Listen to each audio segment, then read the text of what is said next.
بسم اللہ الرحمن الرحیم۔ اللہ الرحمن الرحیم۔ السلام علیکم ورحمۃ اللہ وبرکاتہ۔ عزیز طلبہ، آج آثار السنن کا سبق نمبر 62 ہے اور اس سبق کے اندر ہم باب التیمم پڑھیں گے۔ اب باب نواقض الوضو کا بیان پورا ہو چکا ہے۔ اب اس کے بعد جو باب علامہ نیوی رحمہ اللہ تعالی نے قائم کیا ہے وہ ہے باب التیمم، یعنی تیمم کا بیان۔ تیمم کا معنی کیا ہے، اس کی حیثیت کیا ہے، یہ ساری تفصیل ہم آج کے سبق میں پڑھیں گے۔ اس باب کے تحت علامہ نیوی رحمہ اللہ تعالی نے 10 احادیث ذکر کی ہیں اور ان میں تیمم کی حیثیت اور تیمم کا طریقہ ہے اور 2 فقہی مسئلوں کی تفصیل بیان کی جاتی ہے ان احادیث کے تحت۔ تو پہلے ہم احادیث کا ترجمہ دیکھ لیتے ہیں، چند احادیث کا، اور اس کے بعد پھر ہم تیمم کا معنی، حیثیت اور طریقے کی طرف واپس آئیں گے۔ باب التیمم، اس کے تحت پہلی روایت ہے ان عائشہ رضی اللہ تعالی عنہا قالت خرجنا مع رسول اللہ صلی اللہ علیہ وسلم فی بعض اسفاره حتى اذا كنا بالبيداء او بذات الجيش انقطع عقد لي فاقام رسول الله صلی اللہ علیہ وسلم على التماسه واقام الناس معه وليسوا على ماء فاتى الناس الى ابي بکر الصدیق رضی اللہ تعالی عنہ فقالوا الا ترى ما صنعت عائشة رضی اللہ تعالی عنہ اقامت برسول اللہ صلی اللہ علیہ وسلم والناس وليسوا على ماء وليس معهم ماء فجاء ابو بکر ورسول اللہ صلی اللہ علیہ وسلم واضع رأسه على فخذه قد نام فقال حبست رسول اللہ صلی اللہ علیہ وسلم والناس وليسوا على ماء وليس معهم ماء فقالت عائشة رضی اللہ تعالی عنہ فعاتبني ابو بکر وقال ما شاء اللہ ان يقول وجعل يطعنني بيده في خاصرتي فلا يمنعني من التحرك إلا مكان رسول الله صلى الله عليه وسلم على فخذي فقام رسول الله صلى الله عليه وسلم حين أصبح على غير ماء فأنزل الله عز وجل آية التيمم فتيمموا فقال أسيد بن الحزير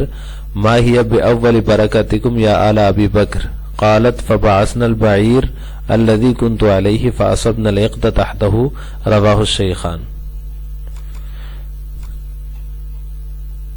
اس حدیث کا ترجمہ یہ ہے کہ حضرت عائشہ رضی اللہ تعالی فرماتی ہیں کہ رسول اللہ صلی اللہ علیہ وسلم کے ساتھ ایک سفر میں ہم نکلے، حتی اذا کننا بالبیداء، یہاں تک کہ جب ہم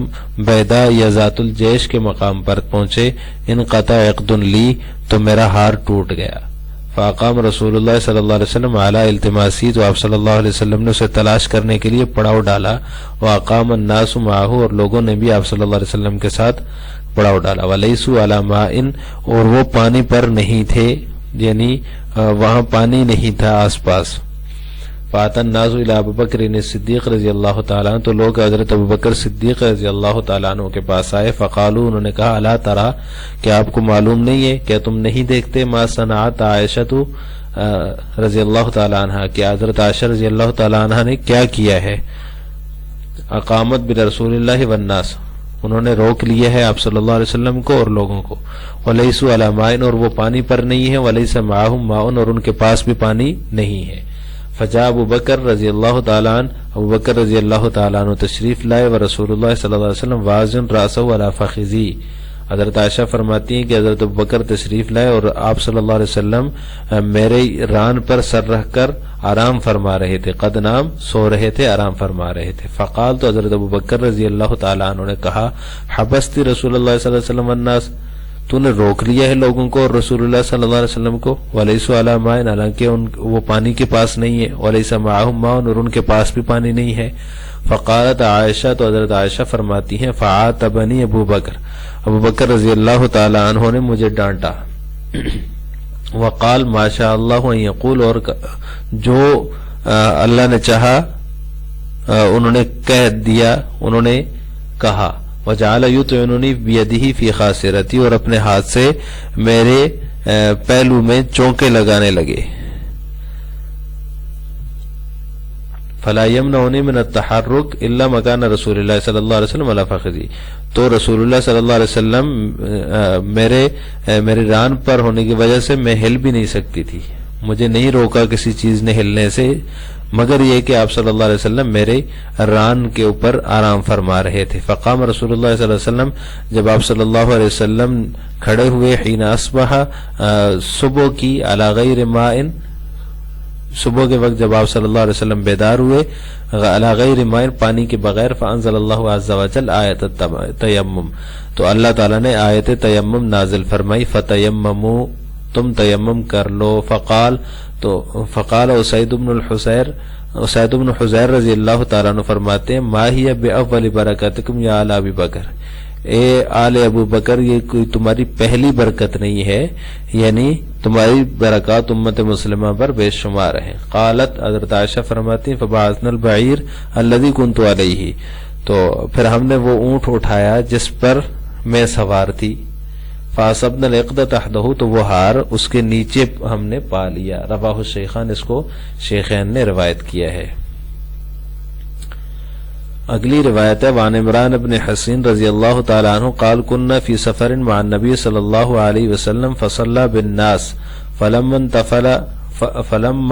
فلما انفتل من صلاته اذا هو برجل معتزل لم يصلي مع القوم فقال ما منعك يا فلان ان تصلي مع القوم؟ قال اصابتني جنابة ولا ماء. قال عليك بالصعيد فانه يكفيك. رواہ الشیخان. عمران بن حسین رضی اللہ تعالیٰ عنہ سے مروی فرماتے ہیں کہ ہم نبی کریم صلی اللہ علیہ وسلم کے ساتھ تھے ایک سفر میں، تو آپ صلی اللہ علیہ وسلم نے لوگوں کو نماز پڑھائی.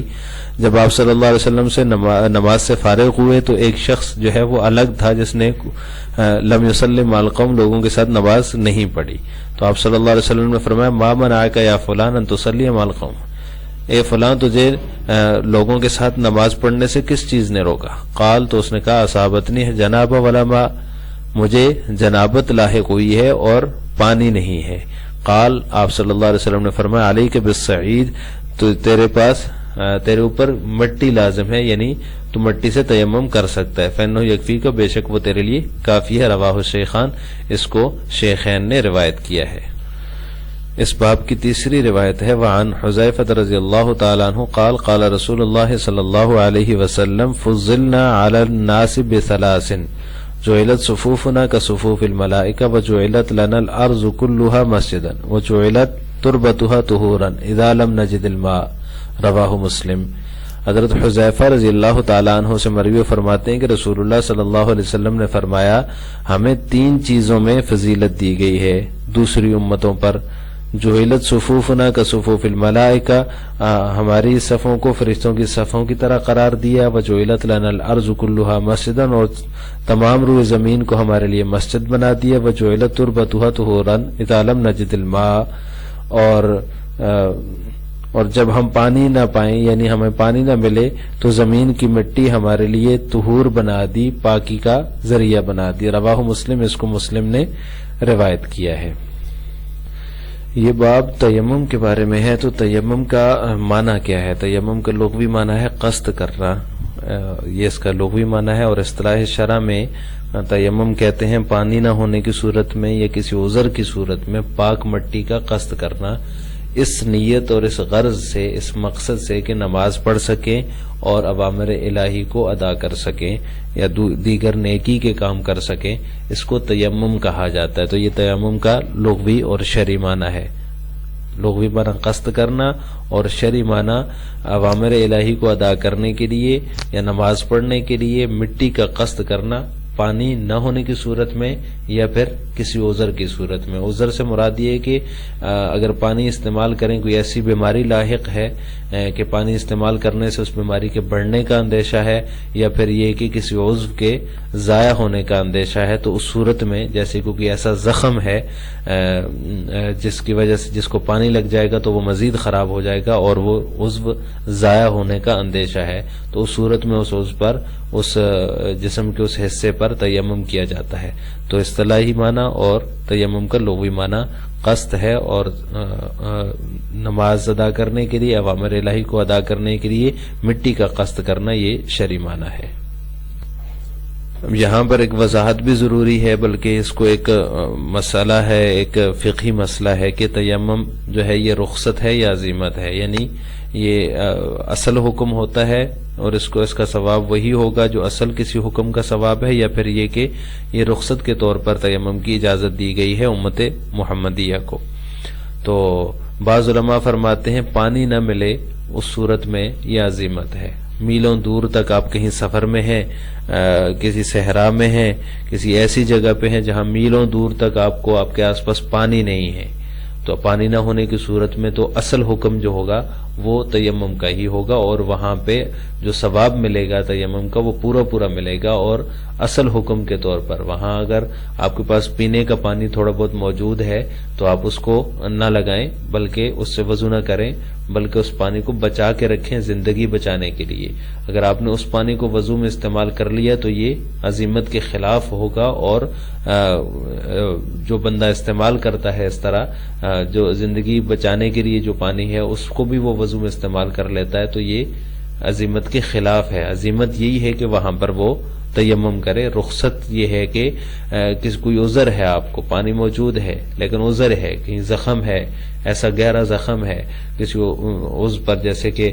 بازو پر ہے، چہرے پر ہے، یا کسی اور جگہ پر جو اعضائے وضو ہیں، تو اس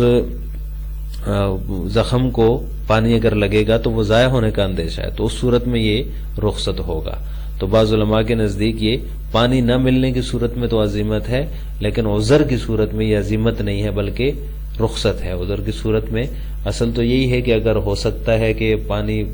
لگانے سے کچھ نہ ہو رہا ہو، ایک وہم ہو یا ایک